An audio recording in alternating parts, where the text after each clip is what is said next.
السلام علیکم.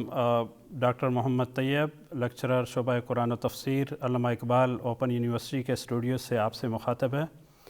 آج کے یہ پروگرام 1952 کوڈ قرآنک عربک کے حوالے سے ہمارا پہلا پروگرام ہے، جس میں سب سے پہلے میں اس کورس کے حوالے سے آپ کو انٹروڈیوس کرواؤں گا اور اس کے مقاصد اور کچھ ابتدائی جو محتویات ہیں، جو مندرجات ہیں، وہ آپ کی خدمت میں پیش کروں گا.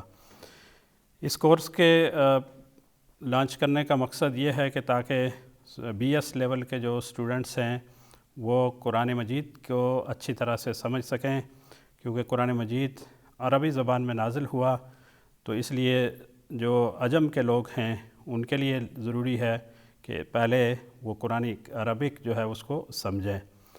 عربی زبان جو ہے وہ بیسیکلی دو طرح کی زبان ہے.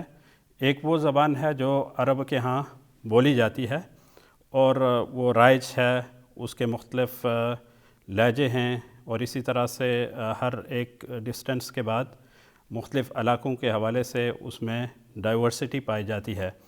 لیکن جو قرآن مجید کی عربی ہے وہ جیسے آج سے جب سے قرآن مجید نازل ہوا اس وقت سے لے کر آج تک وہ قرآنک عربک ویسے ہی ہے، اور اس کا ایک خاص پیٹرن ہے اور وہ ایک خاص انداز سے جو ہے وہ نازل ہوا قرآن مجید، اور انہی الفاظ کو جو قرآن مجید میں ہیں ان کو اس نیچر کے ساتھ، اس طبیعت کے ساتھ سمجھنا ضروری ہے جس طبیعت میں، جس فطرت میں وہ نازل کیے گئے تھے.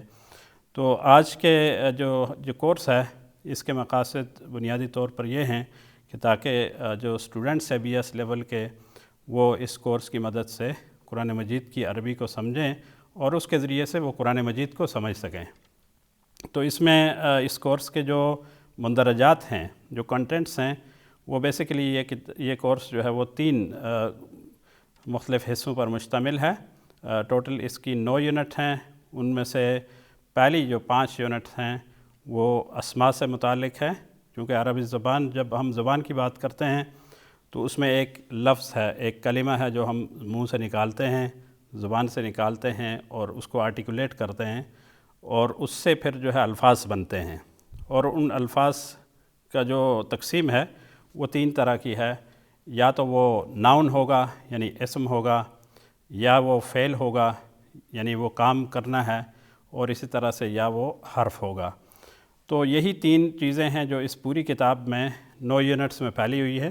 ان میں سے جو پہلی 5 یونٹس ہیں وہ ناؤنس سے متعلق ہیں، جبکہ دوسری 3 یونٹیں نیکسٹ جو ہے وہ یونٹ نمبر 6 سے یونٹ نمبر 8 تک یہ ورب سے متعلق ہے، یعنی فعل سے متعلق ہے، اور آخری یونٹ جو ہے یہ لیٹرز یا حروف سے متعلق ہے. تو سب سے پہلے ہم جس موضوع پہ بات کریں گے وہ ہے اسم یعنی ناؤن. اس کے بارے میں ہم بات کریں گے.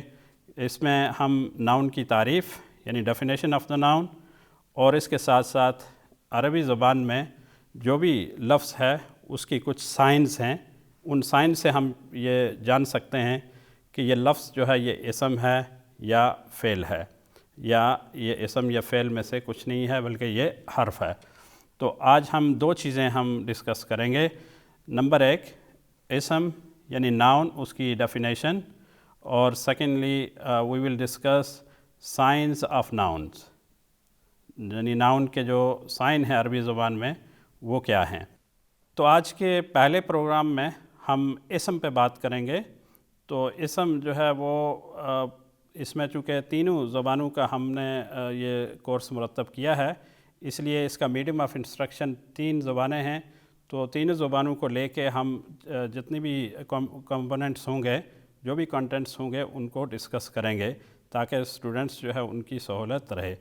تو سب سے پہلے اسم وہ کلمہ ہے کہ جو کسی چیز کے نام کے لیے، کسی شخص کے نام کے لیے، کسی جگہ کے نام کے لیے استعمال ہوتا ہے، یا اسی طرح سے کوئی اگر فکر ہے، کوئی سوچ ہے، اس کا کوئی نام ہے تو اس کے لیے بھی جو لفظ استعمال ہوگا وہ اسم کہلائے گا.